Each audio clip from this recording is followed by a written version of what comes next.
Welcome back. తెలంగాణలో auto, cab, van డ్రైవర్లు బంద్కు దిగుతున్నారు. ఓలా, ఊబర్, క్యాబ్ వర్కర్లతో పాటు గిగ్ వర్కర్లు కూడా ఆందోళన బాటపట్టారు. అగ్రిగేటర్ సంస్థలు తమకు సరైన ధరలు చెల్లించడం లేదని డ్రైవర్లు ఆరోపిస్తున్నారు.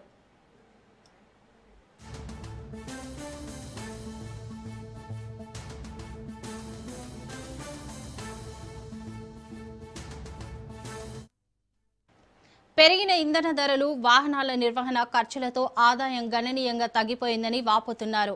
ప్రతి ట్రిప్కు కనీస ఛార్జ్ పెంచాలని డిమాండ్ చేస్తున్నారు. అంతేకాదు, యాప్ల ద్వారా డ్రైవర్లపై విధిస్తున్న నిబంధనలు, బ్లాకింగ్ విధానాలను వెంటనే ఎత్తివేయాలని కోరుతున్నారు.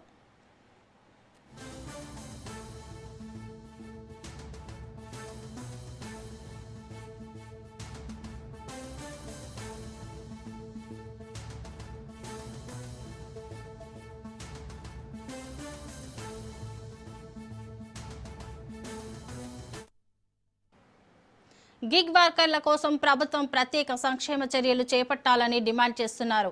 గతంలో ఇచ్చిన ఎన్నికల హామీలను కూడా నెరవేర్చాలని కోరుతున్నారు.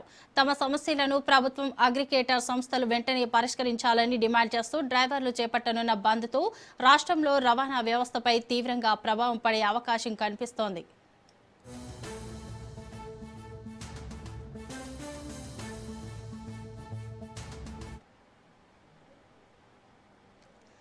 తెలంగాణలో ఆటో, క్యాబ్, వ్యాన్ డ్రైవర్లు బంద్కు దిగుతున్నారు. ఓలా, ఊబర్, క్యాబ్ వర్కర్లతో పాటు గిగ్ వర్కర్లు కూడా ఆందోళన బాట చేపట్టారు. అగ్రిగేటర్ సంస్థలు తమకు సరైన ధరలు చెల్లించడం లేదని డ్రైవర్లు ఆరోపిస్తున్నారు. ఇక దీనిపై మరింత సమాచారం మా ప్రతినిధి రాజు అందిస్తారు. రాజు, చెప్పండి. శోభ, ఈరోజు అర్ధరాత్రి నుంచి తెలంగాణలో ఆటోలు, క్యాబ్లు, అదేవిధంగా ఈ అగ్రిగేటర్లకు సంబంధించి యాప్ ఆధారిత సేవల్లో ఎవరైతే పనిచేస్తున్నారో వాళ్ళందరూ కూడా ఈరోజు అర్ధరాత్రి నుంచి నిరవధికంగా బంద్కు పిలుపునివ్వడం జరిగింది. ఇప్పటికే దీనికి సంబంధించి వీళ్ళ 18 సంఘాల జేఏసీల ఆధ్వర్యంలో నిన్న ఒక పోస్టర్ను కూడా విడుదల చేయడం జరిగింది. ఇప్పటికే ప్రభుత్వం దృష్టికి పలుమార్లు తమ సమస్యలను తీసుకువెళ్ళినా కూడా ప్రభుత్వం వాటిని పరిష్కరించడం లేదు. ఇప్పటికే దాదాపు 200 మంది కార్మికులు ఆత్మహత్య చేసుకున్నారు. ఈ ఆత్మహత్యలకు ప్రభుత్వమే బాధ్యత వహించాలని చెప్పేసి కూడా వారు డిమాండ్ చేస్తూ ఉన్నారు. ప్రధానంగా కాంగ్రెస్ పార్టీ గత ఎన్నికల్లో హామీల్లో భాగంగా మేనిఫెస్టోలో కూడా పెట్టింది. ఎవరైతే ఇప్పటికే ఆటో డ్రైవర్లకు సంవత్సరానికి 12,000 చొప్పున ఆర్థిక సాయం చేస్తామని చెప్పి ఎన్నికల హామీల్లో పెట్టి అధికారంలోకి వచ్చిన తర్వాత కనీసం దాన్ని అమలు చేయడం లేదు ప్రభుత్వం అని చెప్పి కూడా ఇప్పటికే ఇటు ప్రభుత్వంపై విమర్శలు చేస్తున్న పరిస్థితి కనిపిస్తూ ఉంది. దీనికి తోడు ఇప్పటికే ఏదైతే మహాలక్ష్మి పథకంలో భాగంగా ఆర్టీసీ ద్వారా ఉచిత ప్రయాణం మహిళలకు కల్పిస్తూ ఉంది ప్రభుత్వం. దీని ద్వారా ఇప్పటికే ఆటో కార్మికులు పెద్ద ఎత్తున నష్టపోతున్నారని చెప్పి కూడా ఆటో కార్మికులు, ఇటు క్యాబ్ డ్రైవర్లు వీళ్ళందరూ కూడా ప్రభుత్వం దృష్టికి తీసుకువచ్చారు. ఎన్నిసార్లు ప్రభుత్వం దృష్టికి తీసుకొచ్చినా తమ సమస్యలను పరిష్కరించడం లేదు. ఇక చివరి అస్త్రంగా ఈ యొక్క బంద్ బాట పట్టామని చెప్పి కూడా ఇటు కార్మికులు చెప్తా ఉన్నారు. 18 సంఘాల జేఏసీ ప్రతినిధులందరూ కూడా నిన్న సమావేశమై ఈ యొక్క పోస్టర్ను కూడా విడుదల చేయడం జరిగింది. ఈ బంద్కు సంబంధించి నిరవధిక బంద్కు పిలుపునిస్తున్నామని చెప్పారు. ప్రధానంగా వారికి ఏదైతే ప్రభుత్వం అందించాలన్న ఏదైతే హామీ ఇచ్చినటువంటి సంవత్సరానికి 12,000 ఆర్థిక సాయంతో పాటు వారి సంక్షేమం కోసం ఒక బోర్డును ఏర్పాటు చేయాలని చెప్పి కూడా ఇప్పటికే వారు డిమాండ్ చేస్తూ ఉన్నారు. దీనికి తోడు ఈ అగ్రిగేటర్లు యాప్ల ద్వారా పనిచేసే కార్మికులకు అగ్రిగేటర్లు సరైనటువంటి ధరలు, వాళ్ళకు వేతనాలు చెల్లించడం లేదు.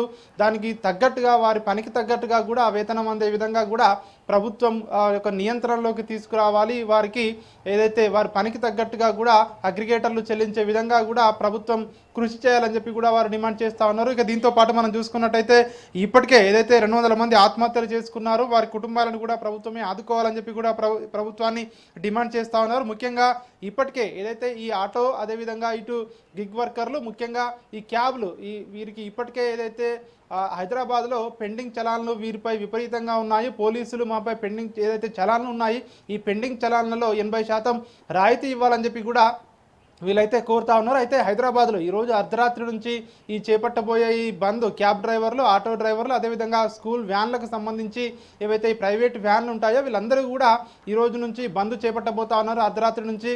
వీటి ఎఫెక్ట్ రేపటి నుంచి కూడా ఖచ్చితంగా హైదరాబాద్లో ప్రయాణికులపై పడే అవకాశం మనకు కనిపిస్తూ ఉంది. ఎందుకంటే చాలామంది కూడా సుదూర ప్రాంతాలకు వెళ్ళిన తర్వాత ఏదైతే సిటీలో లోపలికి వివిధ ప్రాంతాలకు వెళ్ళడానికి ఆటోలను, క్యాబ్లు వీళ్ళు ఎంచుకుంటారు. సో ఇవన్నీ కూడా బంద్ అయితే ఖచ్చితంగా ఖచ్చితంగా ప్రయాణికులు ఇబ్బందులు ఎదుర్కొనే అవకాశం కనిపిస్తూ ఉంది.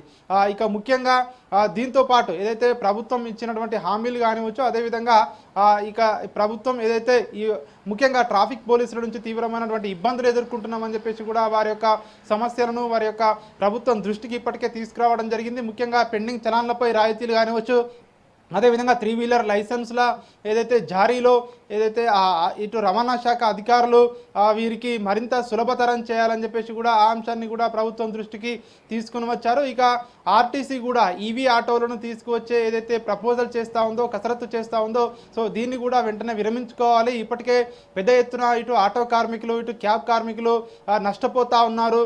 కాబట్టి ఆర్టీసీ కూడా ఏదైతే ఆటోలను తీసుకువచ్చే ప్రయత్నాలు జరుగుతున్నట్టుగా కూడా తెలుస్తూ ఉంది. సో దాన్ని వెంటనే విరమించుకోవాలని చెప్పి కూడా ఇప్పటికే చెప్తా ఉన్నారు. ఇక ముఖ్యంగా ర్యాపిడో, ఓలా, ఊబర్ లాంటి ఏదైతే దీంట్లో 2 వీలర్ సౌకర్యం కూడా ఉంది. ఈ బైక్ ఆధారిత సేవలను కూడా ఈ యాప్ల్లోంచి వెంటనే నిలిపివేయాలని చెప్పి కూడా వారు డిమాండ్ చేస్తూ ఉన్నారు. ఇప్పటికే ఉపాధి కోల్పోయినటువంటి వేలాది మంది ఆటో కార్మికులు, వారి కుటుంబాలన్నీ కూడా రోడ్డున పడతా ఉన్నాయి. ప్రభుత్వం వెంటనే చర్యలు తీసుకోవాలి, మాకు సంక్షేమ బోర్డును ఏర్పాటు చేయాలి, అదేవిధంగా అగ్రిగేటర్ల నుంచి సరైన వేతనం వచ్చే విధంగా ప్రభుత్వం కృషి చేయాలి. దీనికి తోడు ఏదైతే పెండింగ్ చలాన్లపై 80% రాయితీ కల్పించాలని చెప్పేసి కూడా ప్రధాన డిమాండ్లతో ఈరోజు అర్ధరాత్రి నుంచి బంద్ పిలుపునిచ్చిన పరిస్థితి మనకు కనిపిస్తూ ఉంది. Shobha. Right, thank you Raju.